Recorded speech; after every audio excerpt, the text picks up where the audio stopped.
Baby Asa baby പറയൂ sir. എൻ്റെ കല്യാണം ക്യാൻസൽ ആയിരിക്കണം ബേബി. കാസർഗോഡ് തൊട്ട് പാറശാല വരെ എവിടെയാണെങ്കിലും ഞാൻ ഓക്കെയാണ്. ഉറപ്പിച്ച് 22 തന്നെ നീ എൻ്റെ കല്യാണം നടത്തി തരണം ബേബി. സാർ അങ്ങനെയാണെങ്കിൽ ഞങ്ങൾക്ക് ചെറിയൊരു റിക്വസ്റ്റ് ഉണ്ട് സാർ. എന്താ എൻ്റെ റിക്വസ്റ്റ്? സാർ ഇപ്പോൾ സാർ നോക്കുന്നത് ഒരു 22 മുതൽ 29 വരെയുള്ള കുട്ടികളെയാണ്. അത് മാറ്റി ഒരു 30-35 ആക്കുകയാണെങ്കിൽ ഞങ്ങളുടെ 30 കഴിഞ്ഞ് ഒരുപാട് നല്ല കുട്ടികളുണ്ട് സാർ. ബേബി ഞാനൊന്ന് വഴങ്ങി തന്നു വെച്ച് എൻ്റെ മേത്ത് കയറി കളിക്കറ ബേബി. 30 കഴിഞ്ഞാളൊന്നും പെൺകുട്ടികളല്ല ബേബി, ഓളെല്ലാം തള്ളച്ചികളാണ്, തള്ളച്ചികള്. അതിനെല്ലാം കെട്ടിക്കഴിഞ്ഞാൽ പിന്നെ ഗർഭം ഉണ്ടാക്കാൻ വേണ്ടി ഞാൻ വേറെ ആളെ നോക്കേണ്ടി വരും. ഞാൻ കൃത്യമായിട്ട് എനിക്ക് പൈസ തരുന്നില്ലേ ബേബി. പോയി പണിയെടുക്ക് ബേബി, പോയി പണിയെടുക്ക്. So guys, today we're going to look into an article that explores this concept called challenging conventions in age gap relationships. Throughout literature, others have challenged presenting such relationships through their work enables writers to shatter societal norms related to love while showing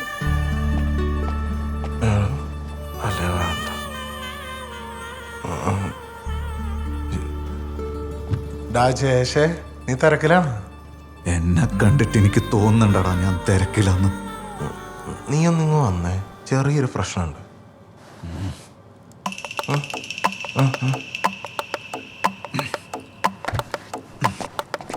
എന്താ? നീ കുണ്ടനല്ലടാ? കുണ്ടൻ കണ്ടിട്ട് പറ. എന്താ? എന്നെ വിട്ടാ പുറമ്പോക്ക് പോടാ. ഇനി ഇവിടുന്ന് സേഫ് അല്ല, ഇങ്ങോട്ട് വന്നേ. റെഡിയാണല്ലോ? നോക്കിപ്പോ വരും.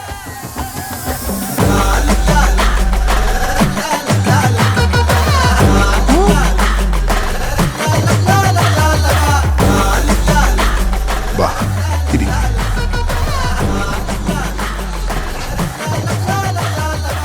ദാഹിക്കുന്നുണ്ടല്ലേ? കുടിക്ക്. ഇപ്പൊ എങ്ങനെ ഇരിക്കണ്?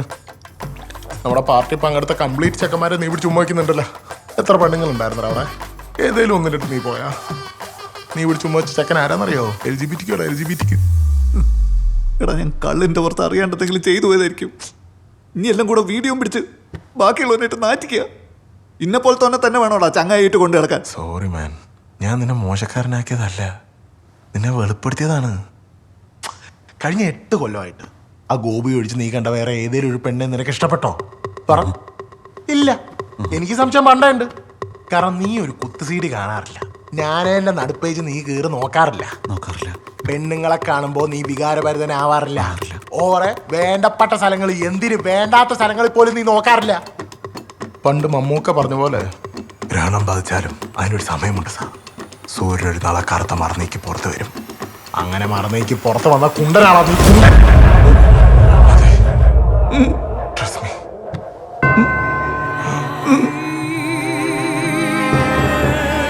നിങ്ങളുടെ ജീവിതത്തിലെ ഏറ്റവും മോശം സമയമാണ് ഇനി വരാൻ പോകുന്നത്. ഒരുപാട് അപമാനങ്ങളും അവഹേളനങ്ങളും ഒക്കെ സഹിക്കേണ്ടി വരും.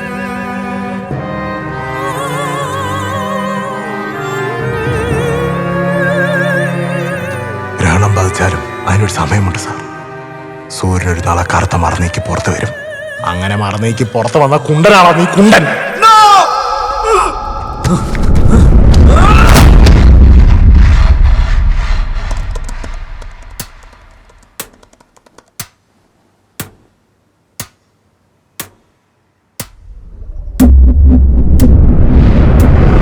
ചോദ്യോത്തര ജനാലയിലേക്ക് പ്രവേശിക്കുവാൻ ഇവിടെ ഞെക്കുക.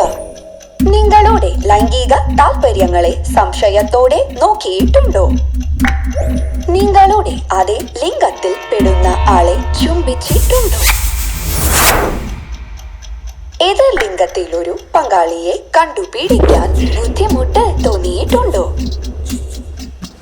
LGBTQIA+ വിഭാഗത്തോട് എപ്പോഴെങ്കിലും മമത തോന്നിയിട്ടുണ്ടോ?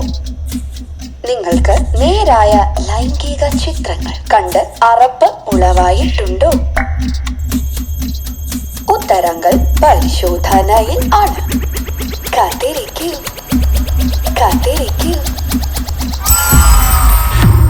അഭിവാദ്യങ്ങൾ.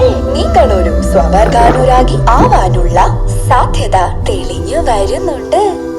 നിങ്ങളെ കല്യാണം നടക്കുക ഒരു അസാധാരണ സാഹചര്യത്തിലായിരിക്കും.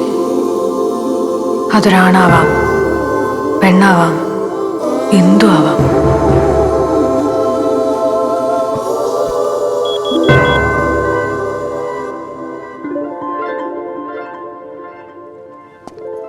ജയേഷ് എന്താ ഇത്ര രാവിലെ? പുരയിലിരുന്നിട്ടൊരു സമാധാനമല്ലേ സാർ? പോരെ, വേണ്ട, എൻ്റെ ക്യാബിനിലേക്ക് വാ, നമുക്ക് സംസാരിക്കാം. താൻ പാടോ.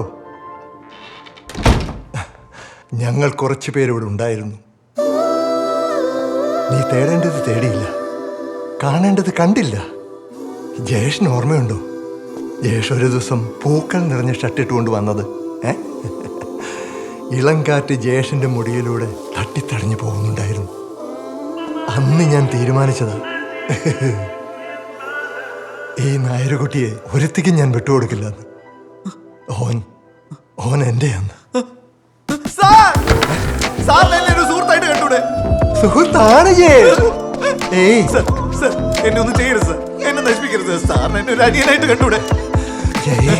You have no idea how badly I wanted this. ബാബുട്ടാ, no!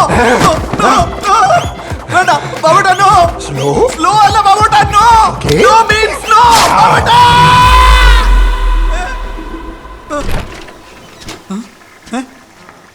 നീ എന്താടാ എന്നെ ചെയ്ത? നീ അപ്പുറത്തെ ലക്ഷ്യം വരയ്ക്കുന്നില്ല. ചെയ്യാൻ പറ്റിയ ഒരു മുതല് എല്ലാ വൈകുന്നേരം കിടന്നിറങ്ങി ഓരോ സ്വപ്നവും കാണും. പിന്നെ ആരായി അറിയുന്നത്? ഇങ്ങോട്ട് കയറ്റിയേ. ഇറങ്ങടാ എന്റെ ഫ്ലാറ്റ്. എന്റെ അമ്മായിന്റെ ഫ്ലാറ്റാണോ? ഞാനിവിടെ വെറുതെ വിടൂല. ചേട്ടൻ ചില്ലായിട്ട് ആദ്യം ഇതൊന്നും അടിക്കും, എന്നിട്ട് നമുക്ക് സമാധാനമായിട്ട് സംസാരിക്കാം. ചേട്ടാ, ഇത് ചേട്ടന്റെ പേടി മാത്രമാ, ചേട്ടൻ കേയല്ല. ഈടേം വന്ന് പറഞ്ഞ ഇനി പാടാൻ എവിടെയെങ്കിലും ബാക്കിയിടടാ നായേ. ഓ, ഞാൻ പാടിയനാ.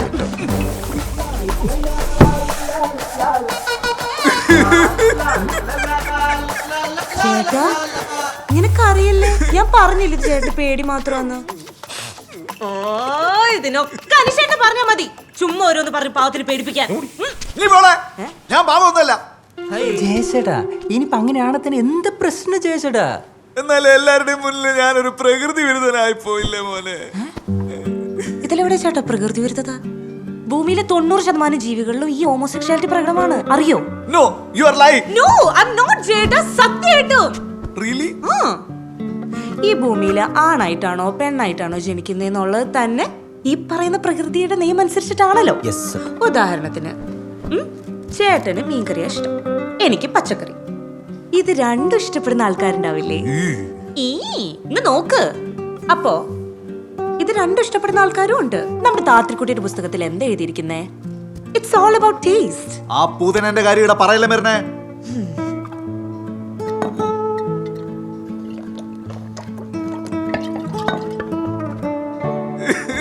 എനിക്കുണ്ടാവുന്ന കുട്ടികളെ പേര് വരെ ഞാൻ കണ്ടുവച്ചതാ മരുന്നേ. ഓൾറെഡി എന്റെ കാര്യത്തിൽ എനിക്ക് കുറെ ഡൗട്ട് ഉണ്ട്. ഇനി എനിക്ക് എങ്ങനെയാണ് കുട്ടികൾ ഉണ്ടാകുക? എന്റെ പൊന്ന് ജയശേട്ടാ, അതിനല്ലേ വാടക ഗർഭ പോലത്തെ കാര്യങ്ങളൊക്കെ ഉള്ളേ. അപ്പൊ പാൽ ആര് കൊടുക്കും? പൊന്നു ജയസേട്ടാ, കേരളത്തിൽ എന്തോരം പശുക്കളുണ്ടായാലും ഒന്നിനെ പിടിച്ച് കറക്കിയാ പോരെ? അതൊന്നും ശരിയാവില്ലടാ. ശരിയാവും. ഒന്നും ശരിയാവില്ല. ഒരു അമ്മേന്റെ പാല് കിട്ടാണ്ട് എന്റെ മക്കള് വളരൂല്ലേ മരുന്നേ. അത് മാത്രല്ല, ഈ ക്രോസ് ബ്രീഡ് ചെയ്ത പശുവിന്റെ പാലിനൊക്കെ ഏടിയാ മരുന്നേ മിനറൽസ്. ഏടിയാണോ മിനറൽസ്? പശുപാല് കിട്ടിയില്ലെങ്കിൽ നമുക്ക് ആട്ടുപാല് കൊടുക്കണം. ആരെങ്കിലും ഒന്നും മിണ്ടാണ്ടിരിക്കാൻ പറയാ. എന്റെ പൊന്നനുശേഷം ഒരു 30 സെക്കൻഡ് താ. ചേട്ടാ, അതെല്ലാം വിട്, എന്നിട്ട് ഇതൊരെണ്ണം അടിക്കും. ചുമ്മാ ചില്ലാവട്ടെ തന്നെ.